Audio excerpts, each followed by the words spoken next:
Mother Bear followed this alone. Human baby in the forest. The reason shocked everyone. Let us know where you're watching from, and don't forget to subscribe if you're new to our channel. The sun barely pushed through the thick trees of Pine Ridge Forest.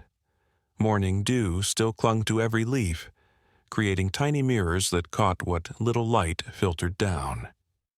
In this quiet corner of wilderness, something strange was happening. A small human baby, no more than 18 months old, sat alone on a bed of fallen pine needles. His blue pajamas were dirty, his cheeks streaked with dried tears. This was little Noah Collins. No one knew how Noah ended up here, so far from any trail or campsite.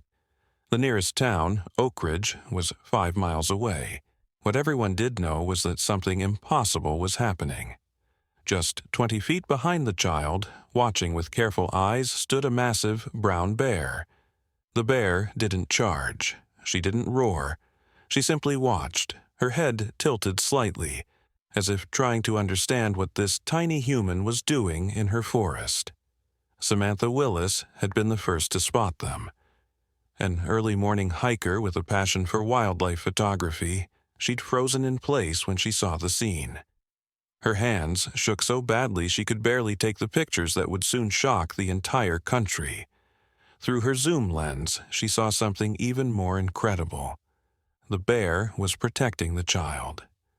Every time Noah tried to crawl toward a steep drop-off nearby, the bear would move, positioning herself to block his path. When Noah cried, the bear made soft huffing sounds until he quieted. Samantha couldn't believe her eyes. This wasn't just any bear. This was the notorious female brown bear locals called Scarface, known for being fiercely territorial and dangerous to hikers. "I've studied bears for 20 years, Forest Ranger Tom Blackwood said later, examining the photographs. "I've never seen anything like this. That bear should have either attacked or run away. Instead, she was guarding him." The mystery only deepened when search and rescue teams arrived. The bear retreated into the trees but didn't leave completely. She watched from a distance as paramedics checked the baby. Noah was dehydrated but otherwise unharmed, miraculous for a toddler who had spent a night alone in predator-filled woods. The bear kept other animals away, wildlife biologist Maria Chen explained, pointing to clear tracks in the mud. "See these wolf prints? They circle around, but never come closer than 30 feet. That's because of the bear." She established a protective perimeter. Back in Oak Ridge, Noah's parents, Claire and David Collins, had been frantic. They'd put Noah to bed in his crib the night before, checking on him before they themselves went to sleep. Somehow, between midnight and dawn, someone had taken their baby. The front door was found wide open, but nothing else in the house was disturbed. No footprints, no fingerprints, nothing on the security cameras. It was as if Noah had simply vanished. The truth would prove far stranger than anyone imagined. 3 days after Noah's rescue, Claire Collins was standing in her kitchen when she noticed something odd through the window. At the edge of their backyard, where the property met the beginning of the forest, stood Scarface. The bear wasn't threatening or approaching. She just stood there, looking toward the house. When Claire called the forest rangers, they made a shocking discovery. Buried in the Collins' backyard, just inches below the surface, they found bones. Small bones. Bear cub bones. This property was forest land before it was developed 15 years ago, explained forensic veterinarian Dr. Eliza Jones. Carbon dating confirms these bones are about that old. This was Scarface's cub. The picture slowly came together. 15 years earlier, during the construction of the Collins home, something had happened to Scarface's cub. Perhaps construction equipment, perhaps human intervention. No one could say for certain. What was clear was that Scarface had never forgotten where her baby had died. Bears have extraordinary spatial memory and sense of smell, Maria Chen told reporters. When she found Noah alone in the forest, something triggered her maternal instincts. Instead of seeing a human, she saw a baby that needed protection, just like her cub had needed protection all those years ago. The night Noah disappeared, his bedroom window had been left cracked open for fresh air. Investigators believe a strong gust of wind may have fully opened it. Noah, who had recently learned to climb out of his crib, could have crawled out the window into the backyard. From there, disoriented and following random paths, he wandered into the forest, where Scarface found him, where she remembered her own loss, where she decided this time a baby would not die in her forest. Noah's parents decided to move. They couldn't stay in a house built on the site of such tragedy. Before they left, they did something unprecedented. They worked with Forest Services to establish the land as a protected bear sanctuary. Today, a small plaque stands at the entrance to what is now called Scarface Reserve. It reads, "Where a mother's love transcended species." Scarface still roams these woods. Sometimes, hikers spot her at the edge of the tree line, looking out at the human world that took her cub but gave her, for one night, a chance to be a mother again. "It makes you wonder," Samantha Willis said in her final interview about that morning, "if a bear can show such compassion to a human child, what does that say about us? Maybe we're not as different as we think." Noah Collins is 5 years old now. He's too young to understand what happened that night. But on his bedroom wall hangs a framed photograph of Scarface, taken from a safe distance. When asked about it, he simply says, "That's my forest friend. Mom says she watched over me when I was lost." And perhaps, in the wisdom only children possess, that simple explanation is enough. What few people knew was that Noah's story didn't end with his rescue. The connection between the boy and the bear continued in ways that would astonish scientists and locals alike. Dr. Maria Chen decided to stay in Oak Ridge after the initial incident. What had begun as a simple research trip turned into a years-long study of interspecies behavior. She rented a small cabin at the edge of the newly established Scarface Reserve, setting up cameras and observation points with permission from Forest Services. "I couldn't walk away from this," she explained during her TED Talk 3 years later. "In 20 years of wildlife biology, I'd never witnessed anything that challenged our understanding of animal cognition so profoundly." The footage she captured told an extraordinary story. Scarface would regularly patrol the borders of the reserve, keeping other predators at bay, but on certain days, particularly when storms approached, she would emerge from the forest and sit at the boundary line, looking out toward the town where Noah now lived with his family in their new home. Claire Collins noticed this pattern too. On those same days, Noah would become unusually restless, often asking to visit the trees. The first few times, Claire dismissed it as coincidence, but after the 5th occurrence, even she couldn't deny something unusual was happening. It was as if they could sense each other. Claire told the local newspaper, "I know how that sounds. If I hadn't lived through this myself, I'd think it was nonsense too." Noah's pediatrician, Dr. Sarah Martinez, offered a more scientific theory. Children who experience trauma at a young age sometimes develop heightened sensitivities to certain environmental cues. Noah might be responding to changes in barometric pressure that precede storms, the same changes that might trigger Scarface's protective instincts. But others weren't convinced by such rational explanations. When Noah turned 3, he began drawing pictures of a large brown figure that he consistently called Mama Bear. Despite having no conscious memory of his night in the forest, he would tell elaborate stories about Mama Bear, teaching him which berries to eat and how to find water in hollow tree trunks. details he couldn't possibly know. Children have remarkable imaginations, child psychologist Dr. Robert Emerson noted. But Noah's stories contain surprisingly accurate wilderness survival information. When I showed his drawings to Dr. Chen, she confirmed these were behaviors specific to the bears in this region. The Collins family struggled with the attention. Reporters camped outside their new home for weeks. Documentary film crews from National Geographic and BBC requested exclusive rights to Noah's story. Scientists from around the world sent research proposals. The family declined most requests, wanting to give Noah as normal a childhood as possible. David Collins, who had remained skeptically quiet through much of the initial media frenzy, found his own perspective changing over time. A former investment banker with little interest in wildlife, he now volunteered weekends at the reserve, helping maintain trails and educate visitors. "What happened to my son forced me to reconsider everything I thought I knew," he admitted during a rare interview.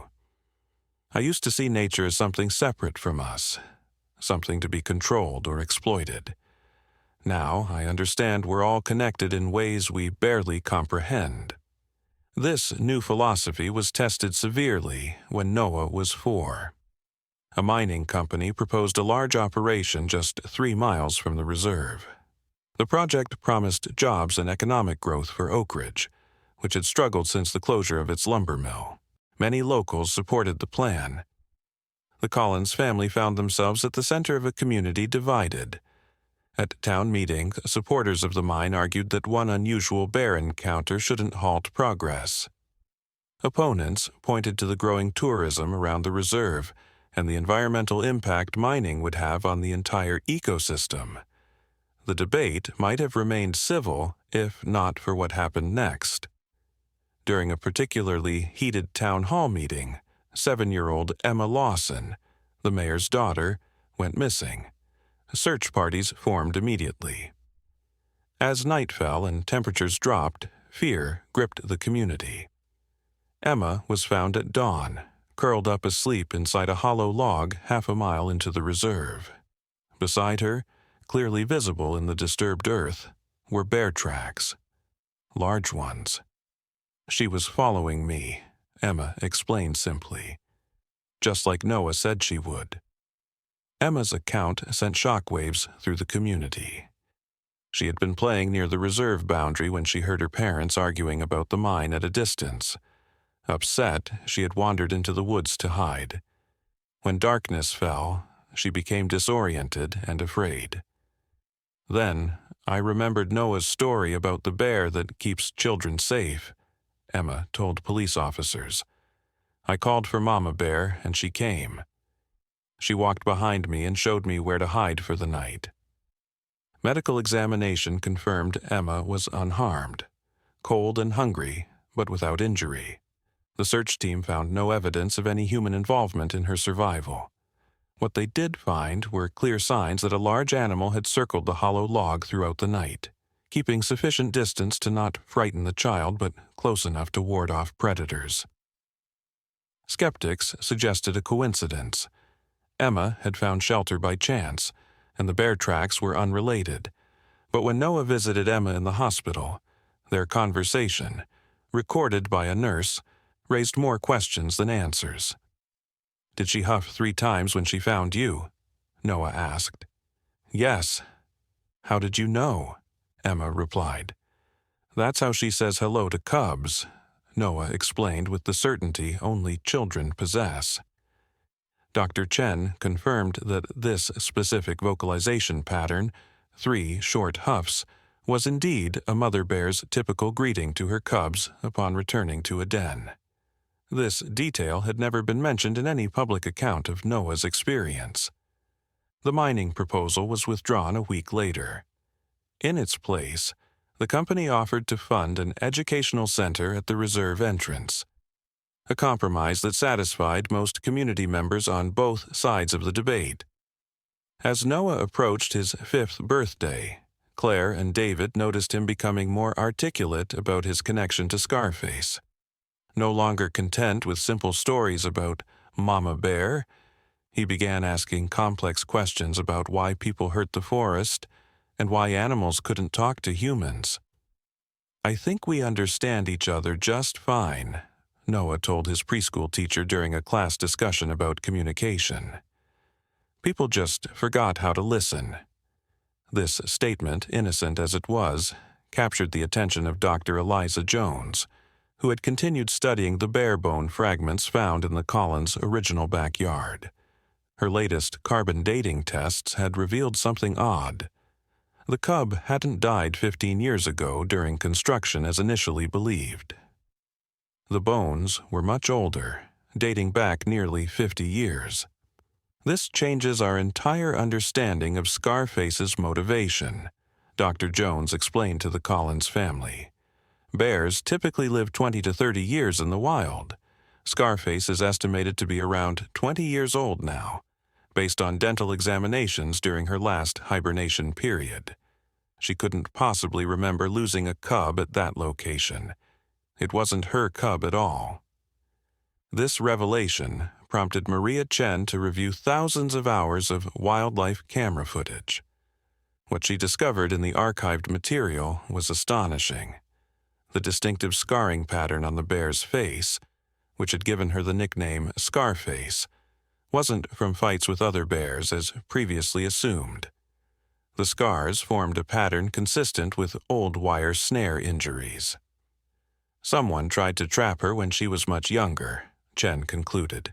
"Based on the scar tissue formation, I'd estimate this happened when she was just a cub herself. She likely watched her mother die in a similar trap." In the light of this new information, Scarface's behavior toward Noah took on even deeper significance.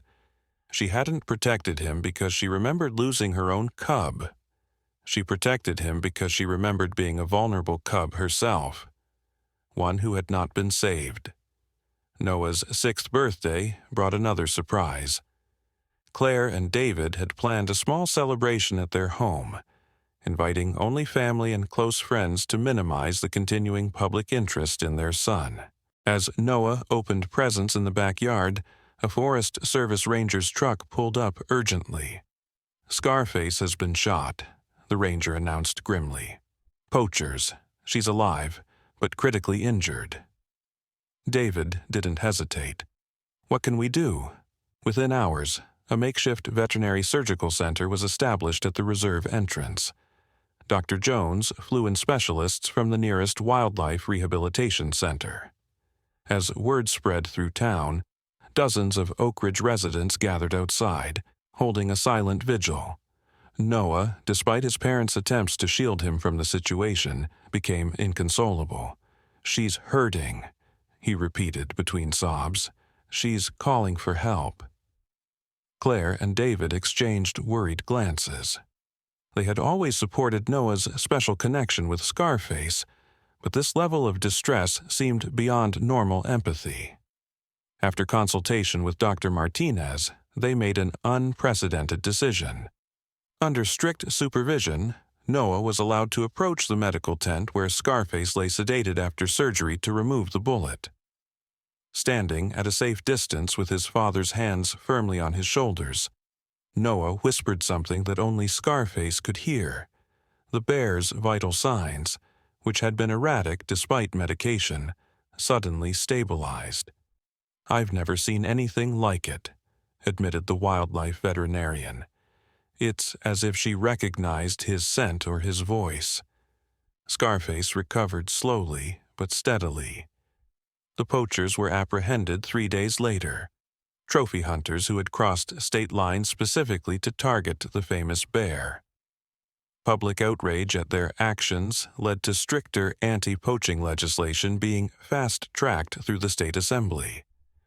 By the time Noah started first grade, the story of the boy and the bear had evolved from local legend to case study. Universities established research programs dedicated to exploring interspecies empathy. Conservation efforts around the world began incorporating new approaches based on findings from the Scarface Reserve. Noah himself developed into a remarkably compassionate child. His teachers noted his unusual ability to resolve conflicts among classmates and his insistence on including everyone in activities. When asked why he was so kind to others, his answer was simple: because everyone gets scared and lost sometimes. On cool autumn mornings, visitors to the reserve might glimpse a large brown bear watching from a distance as a small boy walks the boundary trail with his parents. They never cross the invisible line that separates their worlds, yet something powerful connects them, something that transcends the barriers between species. Scientists continue to debate the exact nature of this connection. Is it mutual trauma? Evolutionary empathy? Something more mystical? The theories multiply with each passing year. But for Noah and Scarface, explanations aren't necessary. They share something that exists beyond words. A bond forged in one night of unexpected protection that changed both their lives forever. As Noah writes in his first-grade journal, "Some people don't believe my bear stories. That's okay, the forest knows they're true. And perhaps that, too, is wisdom enough." By the time Noah turned 7, the quiet life his parents had tried to create began shifting in unexpected ways. The educational center at Scarface Reserve had grown into a renowned research facility, attracting scientists from across the globe. What had begun as a local curiosity had evolved into something far more significant: a living laboratory for studying animal cognition and interspecies relationships. Dr. Maria Chen, now heading the research department, published her preliminary findings in the Journal of Comparative Psychology. Her paper, Adaptive Empathy in Ursus arctos, Case Study of Cross-Species Protective Behavior, sparked heated debates in academic circles. Most of her colleagues remained skeptical, attributing Scarface's behavior to coincidence or misinterpretation of natural instincts.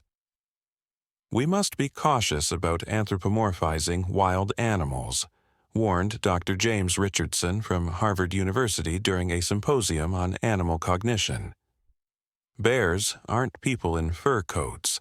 They don't adopt human children or form emotional attachments as we understand them."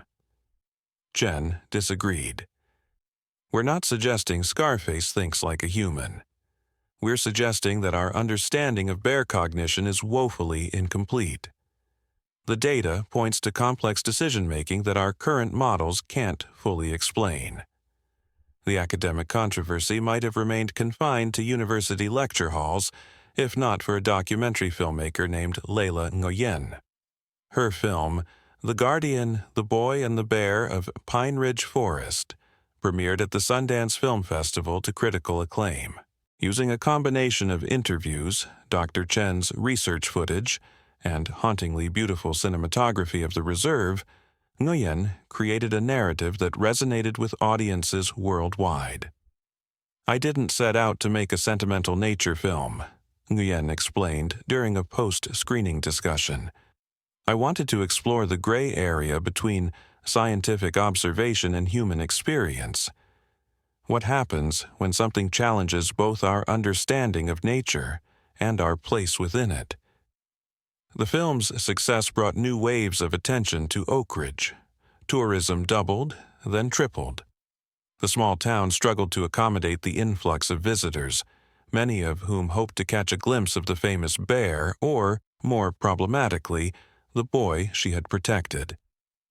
David and Claire Collins hired a security company to patrol their property after several incidents of trespassing. They declined lucrative offers for exclusive interviews and turned down a 7-figure book deal. Their priority remained protecting Noah's childhood from the media circus. "He's just a little boy who wants to ride his bike and play with friends," Claire told their lawyer after rejecting yet another interview request. "We won't turn him into a sideshow attraction." But as Noah grew, his own curiosity about his unique experience deepened. The questions he asked became more sophisticated. Why had Scarface chosen to help him? Could other bears learn to coexist peacefully with humans? What happened to animals' minds when they formed connections with different species? His second-grade teacher, Miss Elizabeth Palmer, recognized Noah's unusual intellectual curiosity and contacted Dr. Chen. This child has questions that go beyond what I can answer in a classroom setting. Would you consider meeting with him, not as a research subject but as a student? After careful discussion with the Collins family, a monthly mentorship arrangement began. Every third Saturday, Noah would spend the morning at the research center, learning about wildlife biology, conservation, and animal behavior. Dr. Chen was careful never to treat him as an experimental subject, instead fostering his natural interest in the natural world. He has an intuitive understanding of animal behavior that many of my graduate students lack. Chen confided to Claire after one session. He notices patterns most adults would miss. During one of these educational mornings when Noah was nearly 8, something unprecedented occurred. He was helping Dr. Chen classify trail camera footage when he suddenly went very still, staring at the monitor. "She's trying to tell us something," he said, pointing to a sequence showing Scarface deliberately marking a particular tree at the northwest boundary of the reserve. "Bears often mark territory by clawing trees," Dr. Chen explained gently. "No, this is different," Noah insisted. "She's doing it every day at the same time. She wants someone to see." To humor him, Chen reviewed the footage more carefully. To her astonishment, Noah was right. For 14 consecutive days, Scarface had visited the same boundary tree at approximately 7:15 a.m., leaving distinctive marking patterns that differed from typical territorial behavior. "The consistency is unusual," Chen admitted, "but that doesn't necessarily mean—" "Can we go there?" Noah interrupted, his expression unusually serious. "Please?" After consulting with forest rangers and Noah's parents, a carefully supervised expedition was arranged. David Collins insisted on accompanying his son, along with Dr. Chen and 2 experienced rangers. They arrived at the marked tree shortly after dawn on a crisp autumn morning. At first, they found nothing unusual, just a large pine with distinctive claw marks on its trunk. Noah circled the tree slowly, examining the ground with the methodical care he'd learned from Dr. Chen. Then he stopped, kneeling beside a depression in the earth partially covered by fallen leaves. "Here," he said simply. The adults exchanged skeptical glances until one of the rangers brushed away the leaves, revealing a small opening, the entrance to what appeared to be an old animal den. Further investigation revealed it was a disused wolf den, abandoned years ago when the wolf pack moved deeper into the mountains. Inside, carefully arranged in a way that could not possibly be accidental, lay 3 objects: a child's mitten, a rusted hunting trap, and a small smooth river stone. The mitten was unmistakable. It matched the pair Noah had been wearing the night he was found in the forest. The trap was old but functional, identical to the type that had likely scarred Scarface as a cub. The stone's significance remained unclear until Dr. Chen examined it under a portable microscope. "There are trace blood samples on this stone," she announced, her voice unsteady, "and what appears to be milk residue. This is unprecedented." Laboratory analysis later confirmed the blood belonged to Scarface, while the milk residue matched the composition of bear milk. The stone had been used as a nursing tool, a documented but rare behavior where mother bears with mouth injuries sometimes use smooth stones to help cubs access milk when direct nursing is difficult. "She's created a museum," Dr. Chen concluded in her supplemental research paper. "A deliberate collection of objects that represent significant events in her life: the human child she protected, the trap that injured her, and a tool that connects to her own experience of motherhood." The discovery rocked the scientific community. Critics argued that humans had planted the items to fabricate evidence, prompting an independent investigation. When that investigation confirmed the authenticity of the site and the impossibility of human interference, the den had been sealed by natural debris for at least 2 seasons before Scarface began marking the tree. The implications became impossible to dismiss. "We must reconsider our fundamental assumptions about animal cognition," admitted Dr. Richardson, previously one of Chen's most vocal critics. "The deliberate collection and preservation of symbolically significant objects suggests a level of abstract thinking previously undocumented in non-primate species." For Noah, now approaching his 9th birthday, the discovery confirmed what he had always known intuitively. "She remembers everything," he told his parents, "just like people do." The Bear Museum, as it came to be called, was carefully preserved and studied, but not opened to the public. Instead, digital documentation was made available to researchers worldwide, leading to new studies in comparative psychology and animal cognition. Scarface herself remained elusive, appearing less frequently on trail cameras as she aged. Estimates suggested she was now in her early 20s, elderly for a wild bear. Dr. Chen worried that each winter might be her last, though she kept these concerns from Noah. Then came the winter of Noah's 9th year, the harshest in decades. Record snowfall isolated Oak Ridge for weeks. Power outages became common. Food grew scarce, as delivery trucks couldn't navigate the mountain roads. The Collins family, well prepared with emergency supplies, fared better than most, but worry for their neighbors led David to organize a community resource-sharing program. Noah insisted on helping, using his sled to deliver canned goods to elderly neighbors. Claire accompanied him on these expeditions, never allowing him to venture far from home in the dangerous conditions.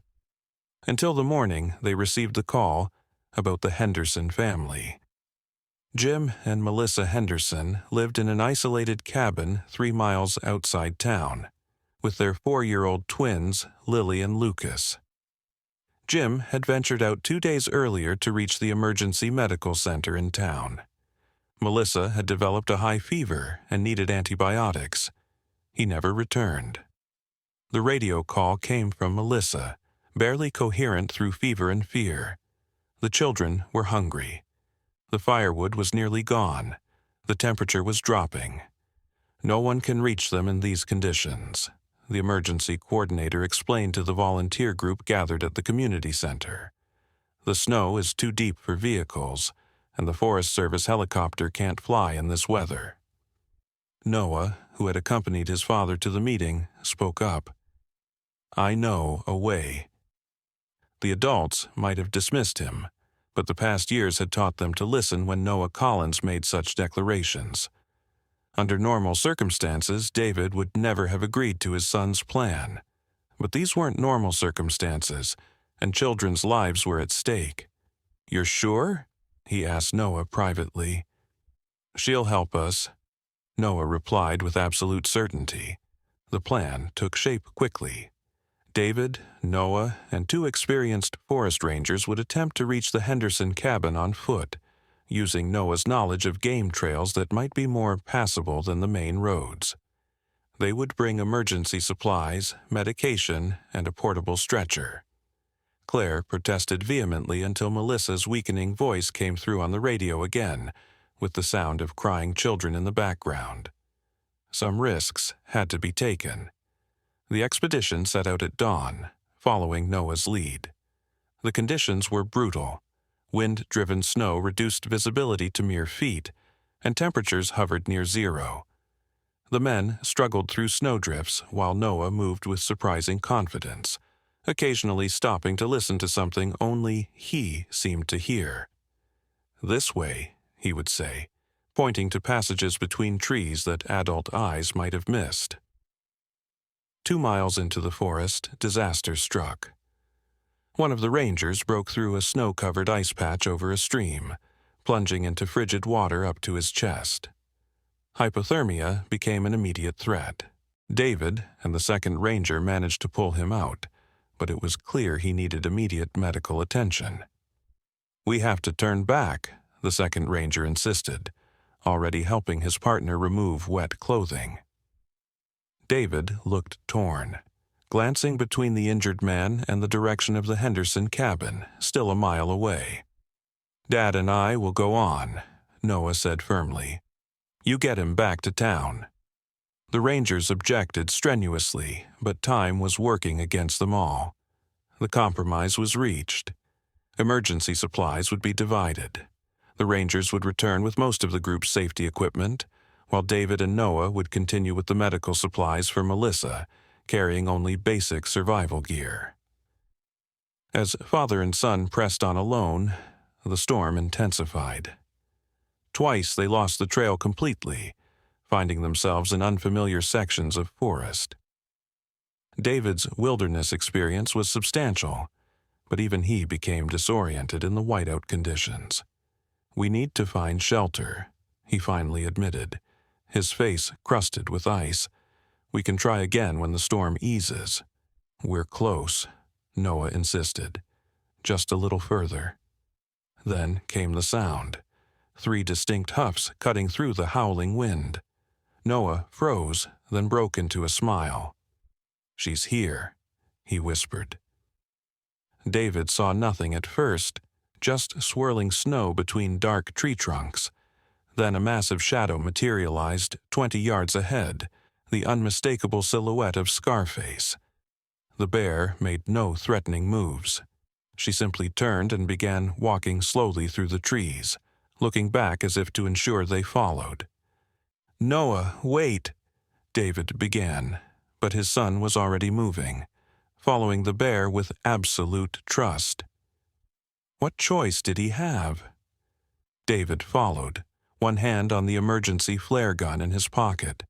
For nearly 30 minutes, they trailed the bear through paths that seemed impossibly clear of deep snow.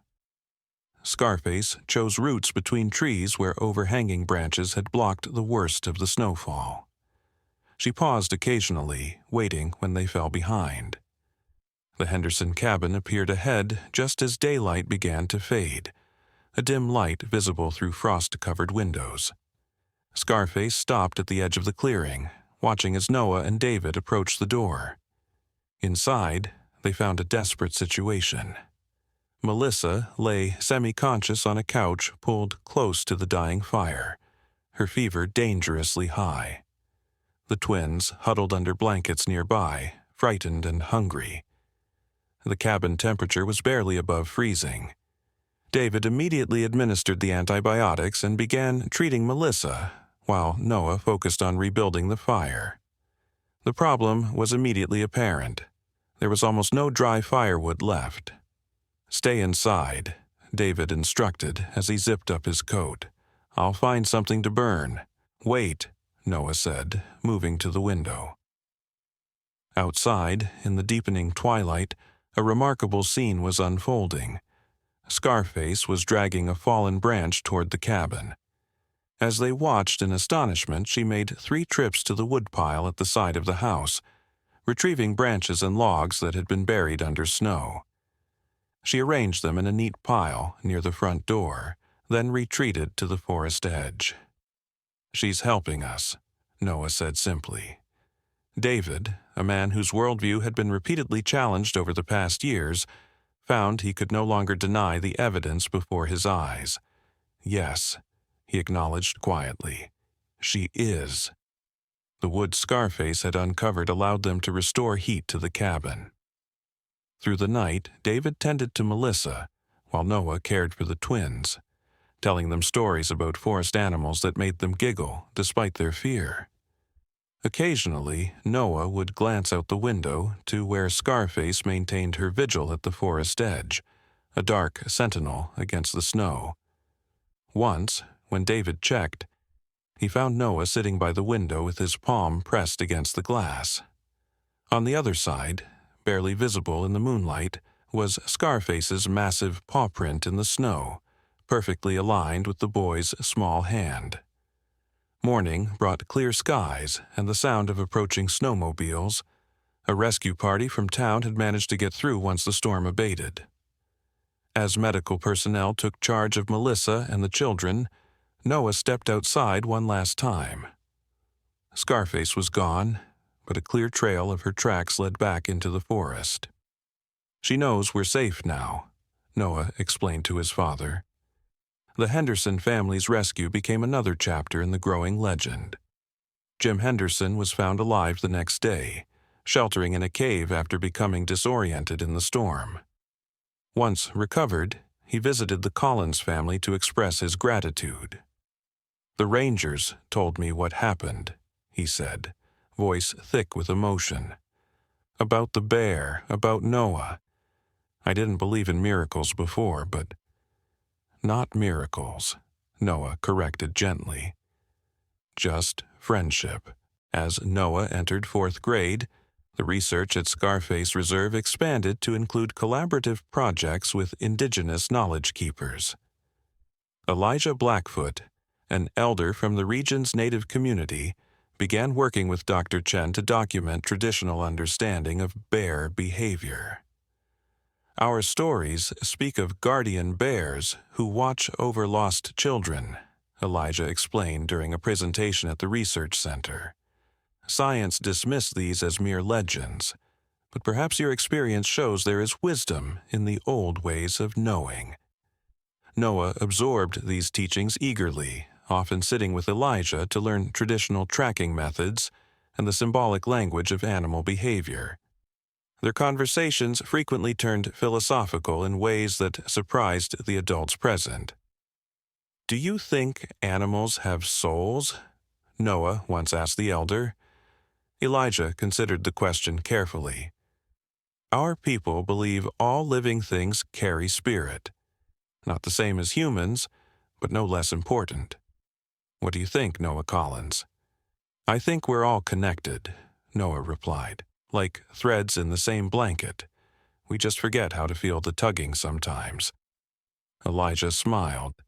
"You speak with old wisdom for such young eyes."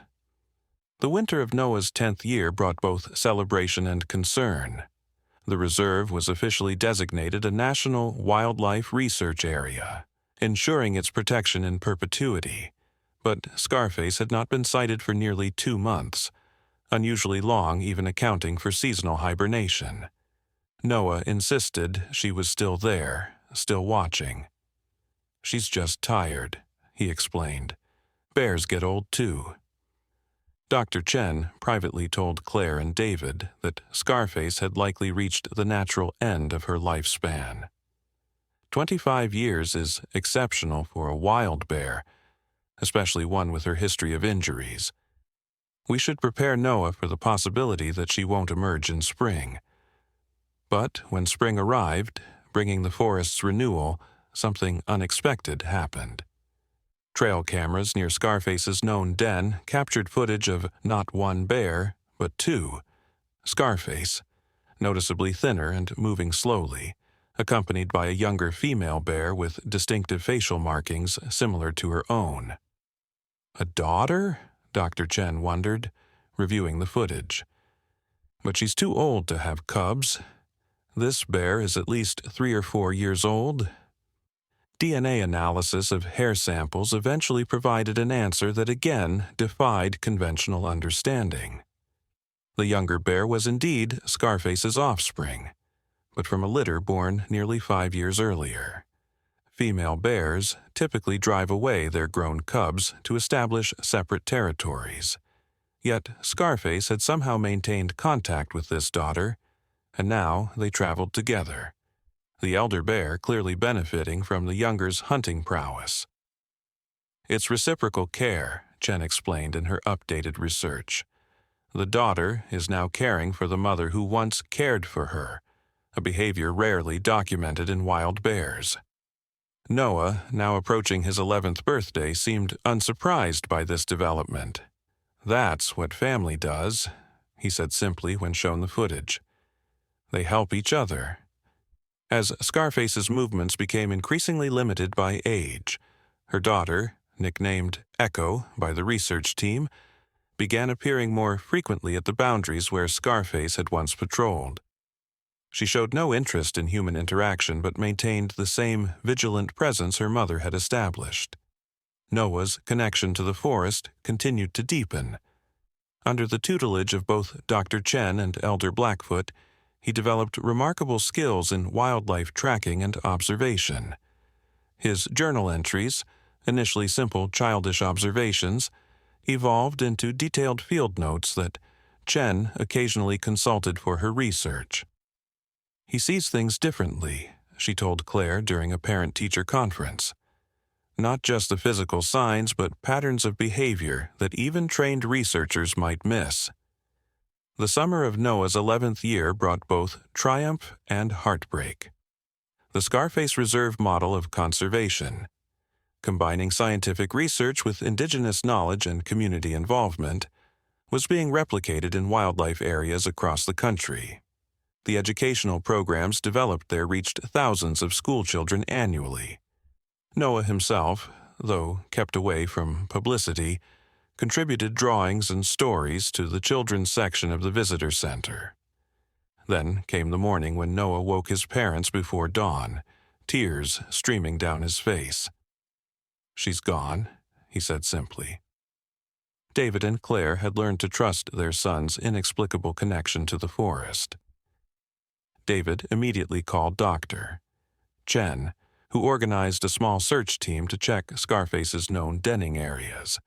They found her body in a small clearing surrounded by wildflowers, a peaceful place dappled with morning sunlight. Echo lay beside her mother's form, reluctantly moving away only when the humans approached. Examination confirmed what they already knew. Scarface had died of natural causes, her remarkable life coming to its natural conclusion.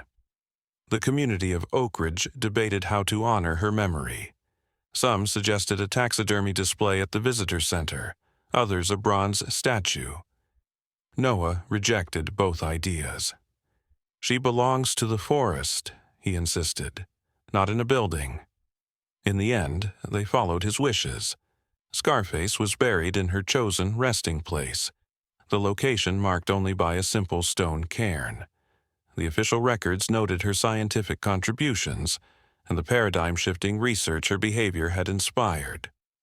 But for the people of Oak Ridge, and especially for Noah Collins, she represented something that transcended scientific categorization, a reminder that the boundaries between species might be more permeable than humans had believed, that compassion could manifest in unexpected forms, and that sometimes the greatest wisdom comes from simply paying attention to the world beyond our human concerns.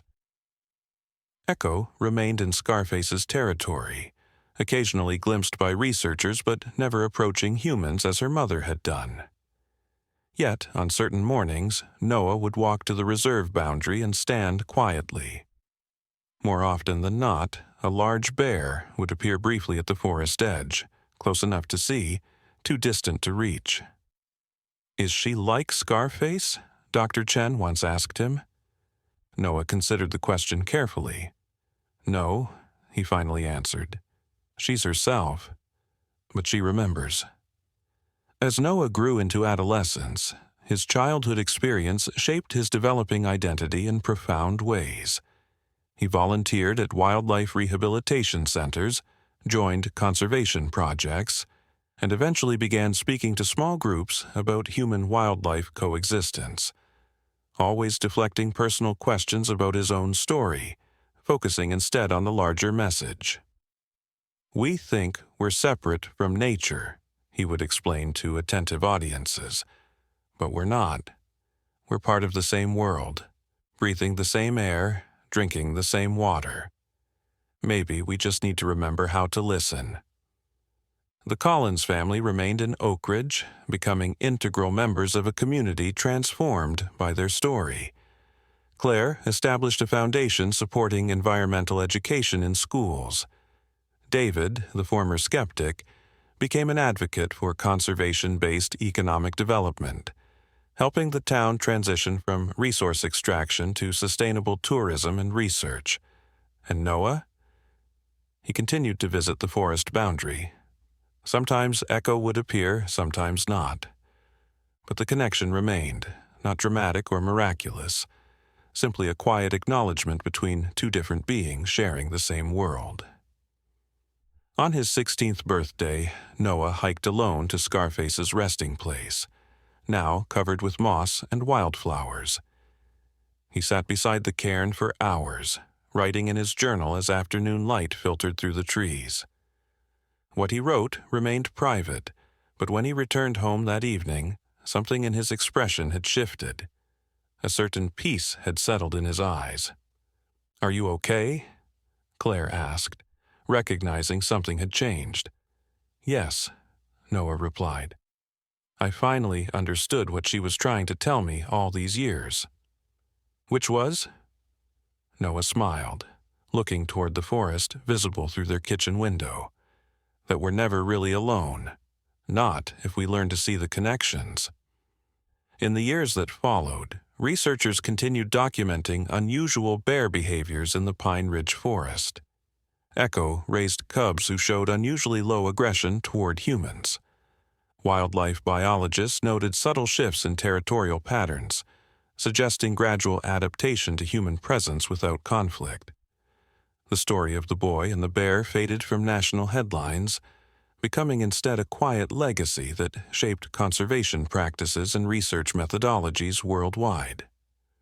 Noah Collins himself eventually studied wildlife biology, bringing his unique perspective to a field still grappling with the implications of Scarface's behavior. "We keep trying to draw firm lines between human intelligence and animal cognition," he wrote in his first published paper. "Perhaps we should instead focus on the spectrum of consciousness that connects all living things, the shared capacity for adaptation, memory, and yes, even empathy that transcends the boundaries of species."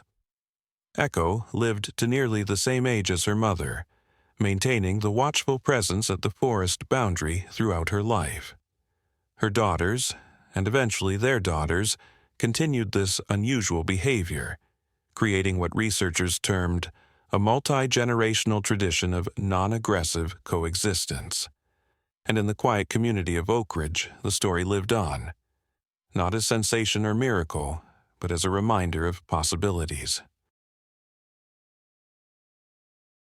Children growing up there learn to respect wildlife not from fear, but from understanding. They learned that sometimes the most important connections are those that can't be easily explained or categorized. As Noah Collins often told the students who visited the reserve, "The forest has always been trying to communicate with us. Scarface just reminded us how to listen." In time, scientific understanding evolved to provide explanations for much of what had once seemed miraculous. Researchers identified neurological pathways for cross-species empathy. Studies documented unexpected cognitive abilities in large mammals. The concrete foundations were laid for what Noah had intuited as a child. Yet something remained beyond complete explanation. That first night when a bear chose to protect rather than harm a human child, setting in motion a story that would challenge fundamental assumptions about the boundaries between species. Perhaps some mysteries are meant to remain partially unsolved, existing in the space between scientific knowledge and lived experience. Perhaps some connections transcend our categories and classifications, reminding us that the natural world still holds wisdom we have yet to fully comprehend. For the bear and the boy who found each other in Pine Ridge Forest, explanations were never the point.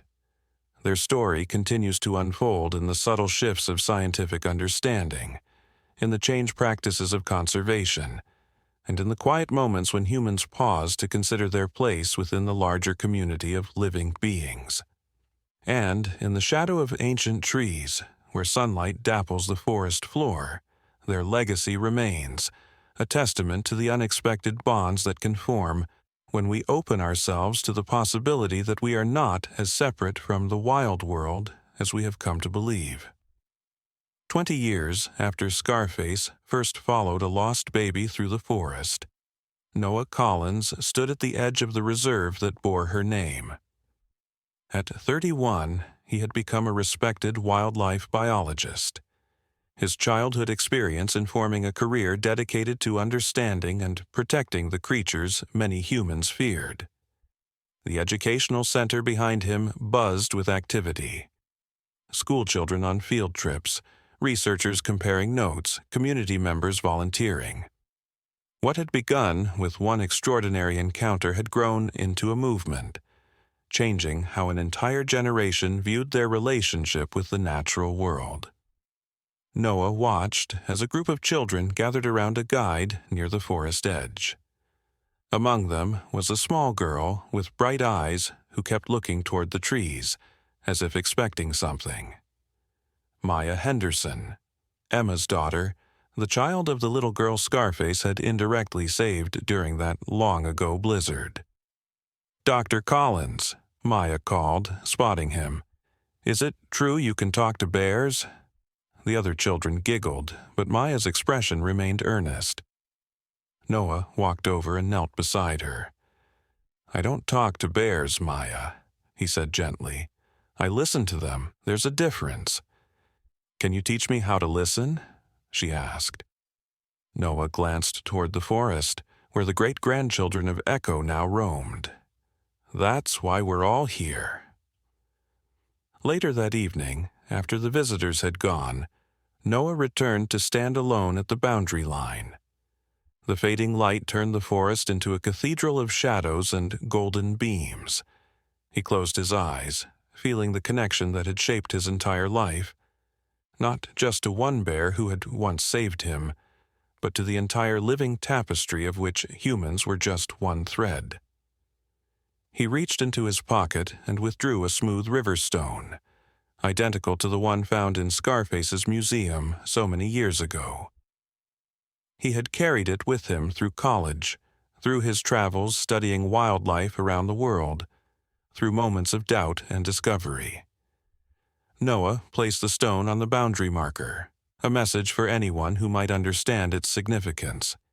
Then he spoke words meant not just for the forest, but for all who would hear this story in years to come. The truth is, we were never alone. We've always been surrounded by minds different from our own, some with fur, some with feathers, some with scales, each experiencing this world in ways we can barely imagine. Our greatest mistake was believing our way of knowing was the only one that mattered. Scarface taught me that compassion doesn't require shared language or shared species.